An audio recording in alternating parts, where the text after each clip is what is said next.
Now, why did my sugar mama get possessive? Welcome back to my YouTube channel. My name is L Deity. I am a transformational coach. I help you to master your reality, okay? Let's get right into my story time. So, y'all, when I was in college, I basically had a sugar mama, but I didn't even know she was my sugar mama until she became possessive. Now, for me to tell y'all why she came possessive, you have to know how did I even meet this lady, right? And this all falls under the fundamentals of what I teach. It's all an energy, right? You attract what you are familiar to. So the reason why I even met this woman, now she was a lawyer, period. Okay, a very successful white lawyer who was married to a dentist, a surgeon, a dentist surgeon, a dentist doctor, whatever. Y'all know what I'm trying to say. So I met her because I was making some phone calls. Now, since I was about 15, 14, I've been having to deal with legal issues with my sperm donor, right? Because my sperm donor essayed me during the time I lived in a cult. I grew up in a cult, a Christian cult.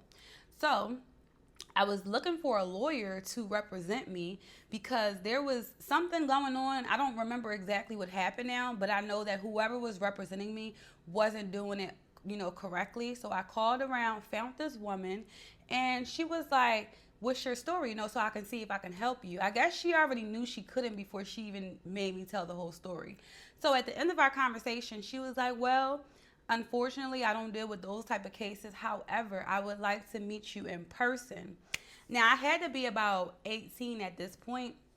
So I said, "Okay, let's meet, let's meet in person." So I met her downtown at it's a certain restaurant. I can't think of the name of it. It has like a guitar on it, right, in Philadelphia.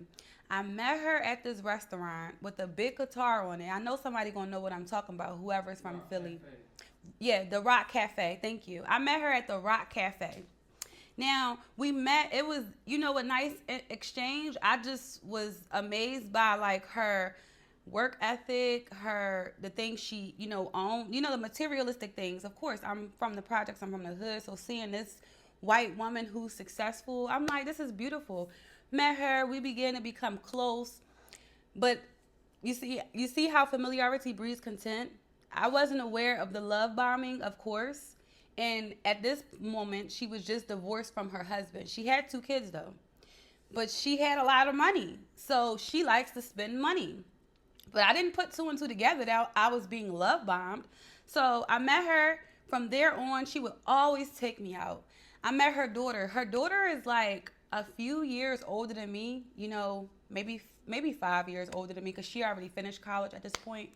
Met her kids. We would all hang out, go out to eat. This was consistent. Now, here's the good part. When I got accepted to college, right? I was accepted to college to get away from the cult I was in. That helped me to leave. And I let everybody know. They had a trunk party for me. It was really nice. This woman, though, for my freshman year of college, she spent over $3K on clothing, bedding stuff, just everything I need, everything, a whole wardrobe. But my wardrobe was not basic. It was all designer, name brand things. So before I went into the dorm, she did a whole shopping haul just for me. Then while I'm in the dorm, now this is about 2 months into my first year. 2 months in, she's still sending me stuff, still buying me stuff. At this point, I did begin to feel a bit uncomfortable because I was never used to that. I was never used to someone doing so much for me. Even though I was so appreciative, I even began to like keep all the receipts or like the tags from my clothes as some kind of proof or something. So I just was excited, but then it became overwhelming. And this is when the controlling part came into play. Mind you, I was detaching from my family of origin. And by me detaching from my family of origin, my first semester on campus, I had my own room, but I shared a house with other girls. That was just the first semester. The remaining 5 years, I had my own dorm apartment. But for the first semester, I was dealing with a little bit of OCD, right? Because I didn't like to share the bathroom with other females. I just don't like to do that. So I already had to deal with that on a daily basis. Mind you, this woman, the lawyer, I always would stay the night at her house sometimes, not all the time. But at this point, it became too much. So when the breaks came, I wanted to just enjoy the house to myself. I wanted to just clean up and be able to sit in that house, in that dorm, on my own without having to clean up after other females, their boyfriends. So this is where her controlling issues came into play.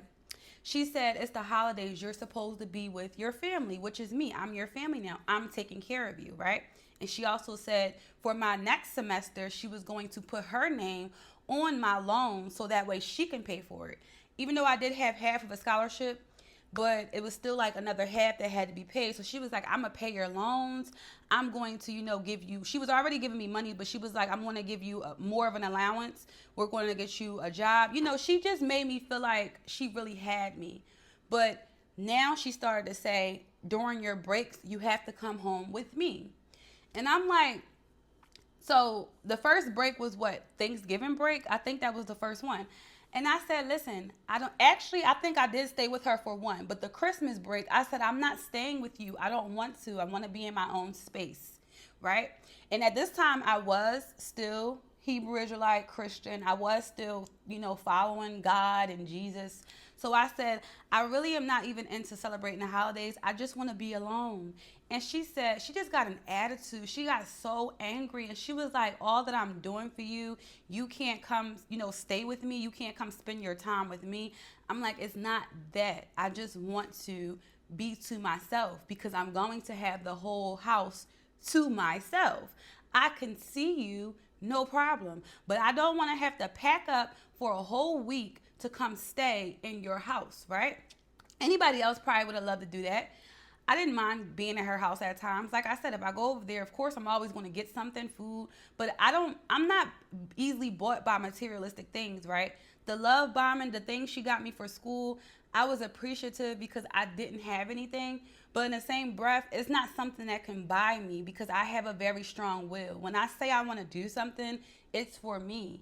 I always began to deplete people pleasing, right? I still was a people pleaser, but I began to fight against it. I began to say, my no matters. No is a full sentence, whether you like it or not. My no is my no. So at this point, she said, I'm going to give you some time to think because you're not basically playing this role the way you're supposed to play this role. So y'all, we stopped talking for a little bit. Her daughter, I was very cool with her daughter. So her daughter was just like, yeah, I don't know, what's wrong with her.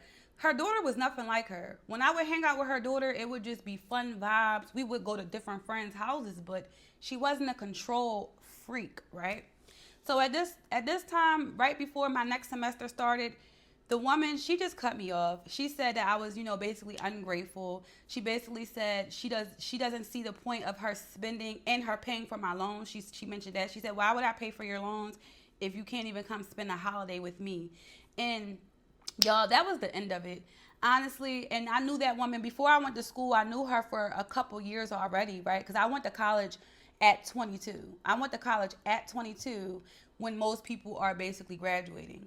So with that being said, y'all, it was wild. I just didn't understand why she became so controlling and wanting to be possessive over what I do on my breaks. And this right here is a clear sign for people who you have a divorce, you got money, whatever. If you are the person that is involved with a person like this, it's always a control tactic. Because her husband did leave her for someone younger, so she always mentioned that. Yeah, he's married to her now. She's a bimbo, she's nothing.